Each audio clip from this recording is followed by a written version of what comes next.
Eh Pegasus, je sais pas si le gouvernement, je sais pas quel pays d'ailleurs m'écoute, mais moi je suis scandalisé. J'aime pas très beaucoup ça. Comme ça là quand vous m'écoutez là, pas quand vous prenez mes voilà, vous pourriez filer les solutions des sudoku au moins.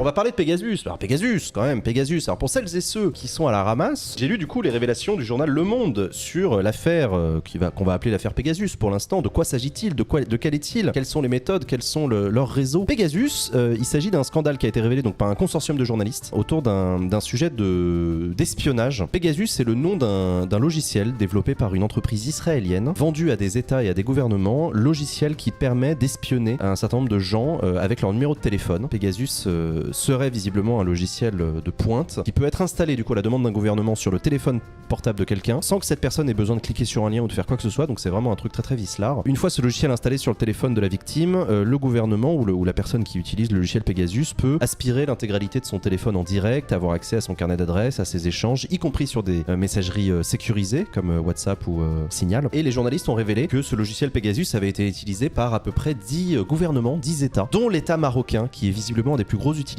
On estime à plus de 10 000 le nombre de personnes qui ont été espionnées par l'État marocain. Il y a aussi la Hongrie en État européen. Selon les premières révélations du coup des journalistes, les personnes qui ont été victimes des agissements de ces gouvernements, donc totalement illégal, sont des personnalités publiques, des politiques, des journalistes, des personnalités du monde de la culture, etc. On sait, d'après les révélations du journal Le Monde, que le directeur du journal Mediapart en France, Edwy Plenel, a été espionné par le Maroc grâce au logiciel Pegasus. Nous n'avons pas d'amis. Et donc on a appris dans la foulée que Mediapart allait déposer plainte contre le Maroc. Zemmour ferait partie des victimes également. Des personnalités politiques aussi, d'après les révélations, des ministres, des chefs de gouvernement, etc. auraient été espionnés. Zemmour, je comprendrais pourquoi, mais Mediapart... Non mais espionner des personnalités, dans les deux cas, vous savez, le monde du renseignement, c'est le fait d'avoir des informations qui a de la valeur. Mediapart, il s'agit d'Edwy Plenel, le chef de Mediapart, qui travaille sur des révélations de la presse. Il se trouve qu'Edwy Plenel a pris position contre le gouvernement marocain. C'est une forme d'opposant au régime marocain qui est espionné. Israël travaille avec NSO, juste cette fois-ci ils sont pas dans les révélations. Ouais c'est ça.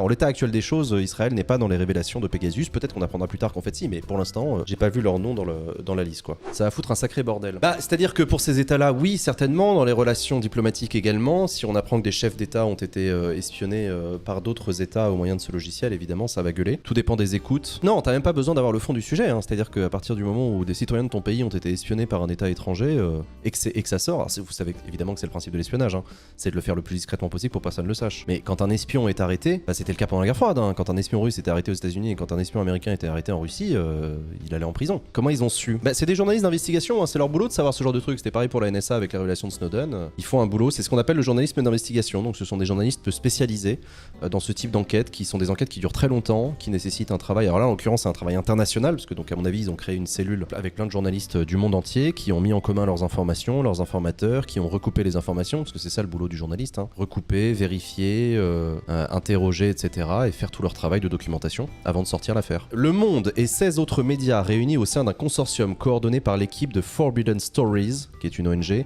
ont pu consulter avec l'appui des experts d'Amnesty International, ONG bien célèbre à laquelle vous avez donné de l'argent au cours du The Event et je vous en remercie, une liste de plus de 50 000 numéros de téléphone sélectionnés comme des cibles potentielles de Pegasus depuis 2016 pour le compte d'une dizaine d'États. Le Security Lab d'Amnesty International a réalisé plusieurs dizaines d'analyses techniques permettant de découvrir de nombreuses victimes avérées de Pegasus. Alors pour l'instant, les révélations sont assez maigres en termes de personnalités qui ont été visées. On sait qu'Edwy Plenel a été visé, il a porté plainte. On n'a pas plus d'informations sur des personnalités politiques, mais j'ai vu aussi qu'il y avait des youtubeurs qui avaient été visés. Il y a un journaliste du Canard enchaîné également. Ah ouais? Par contre, ce à quoi ça peut servir, et ça c'est un truc qui est vieux comme la guerre froide, c'est ce qu'on appelle le compromat. Le compromat, c'est un matériau qui est utilisé par des puissances étatiques ou financières ou économiques ou ce que vous voulez pour faire du chantage auprès de personnalités influentes. C'était le cas pendant la guerre froide où des officiels ou des chefs d'entreprise ou ce que tu veux ou des espions américains ou européens, lorsqu'ils étaient en Russie, à Moscou en voyage, on mettait des micros et des caméras dans leur chambre d'hôtel et quand ils couchaient avec des prostituées. Alors c'est pas seulement d'ailleurs, je parle des étrangers, mais pas seulement les étrangers, y compris d'ailleurs des responsables politiques russes. On se démerdait en fait pour les filmer à leur insu en train d'avoir des rapports sexuels et ensuite on se servait de ce matériau, non pas pour le diffuser mais pour faire chanter harceler ces personnes-là. Alors disant maintenant tu fais ce que tu nous obéis, sinon on rend public la vidéo et du coup t'es discrédité, c'est la fin de ta carrière, etc. Machin. Tout ça pour dire qu'effectivement, ce qu'on peut trouver dans le téléphone portable d'une personne peut aussi pas seulement servir en termes d'information et de renseignement, ça peut aussi servir à faire pression sur ces personnes. Là, le problème de Pegasus, c'est que visiblement Pegasus, on parle d'un logiciel qui pouvait s'installer sur le téléphone portable d'une personne sans que cette personne ait rien à faire. Donc c'est même pas un truc malveillant, genre il faut cliquer sur un lien ou installer une application chelou qui en fait installe une sous-application, etc. Je parle même pas de ce genre de truc là. Le logiciel pouvait s'installer sur votre téléphone en utilisant les failles de sécurité de Google et d'Apple. Ce qui du coup la fout mal pour Google et Apple, notamment pour Apple qui fait tout un discours sur la sécurité de ses iPhones. Je sais pas si vous avez déjà vu les publicités d'Apple qui garantit la sécurité, le secret des données, etc. Visiblement les gars, il y a un paquet de personnalités politiques qui avaient un iPhone et qui se sont fait baiser par Pegasus. Donc là, si j'ai bien compris, là on va avoir une semaine de révélation sur qui sont les victimes du logiciel Pegasus. Parce qu'on sait pas... Bah non, il y a 50 000 numéros de téléphone qui ont été identifiés par les journalistes comme étant des victimes potentielles du logiciel Pegasus. Est-ce que la société israélienne peut être inculpée de quelque chose? C'est une bonne question. À mon avis, l'entreprise peut être poursuivie, ne serait-ce que par Apple et Google, pour... il y a des délits d'intrusion dans un système informatique, de machin, bien sûr. Les États qui ont utilisé ce logiciel peuvent être poursuivis. C'est le cas, en l'occurrence, Edwy Plenel a porté plainte contre le gouvernement marocain, je crois, je vais pas dire de bêtises. Est-ce que c'est la goutte d'eau qui va faire virer la Hongrie de l'Union Européenne? C'est une bonne question. La Hongrie franchit des lignes rouges les unes après les autres. Leur projet de réforme de la justice, leur loi homophobe, là l'utilisation d'un logiciel d'espionnage. Putain, si on apprend que la Hongrie a espionné des parlementaires européens, je trouve que c'est un cas intéressant pour l'Union Européenne. Au point où en est l'Union Européenne aujourd'hui, je trouve que c'est un point intéressant de savoir ce qu'elle va faire, ce qu'elle peut faire contre un de ses pays membres qui non seulement respectent pas le droit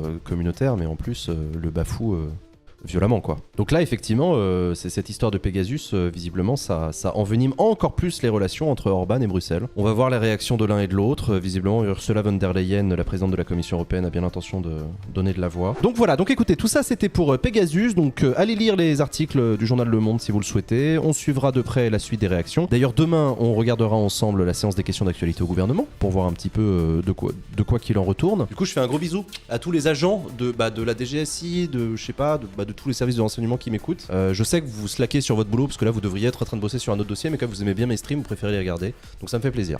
Vraiment ça me fait plaisir. Merci, bisous à toi aussi.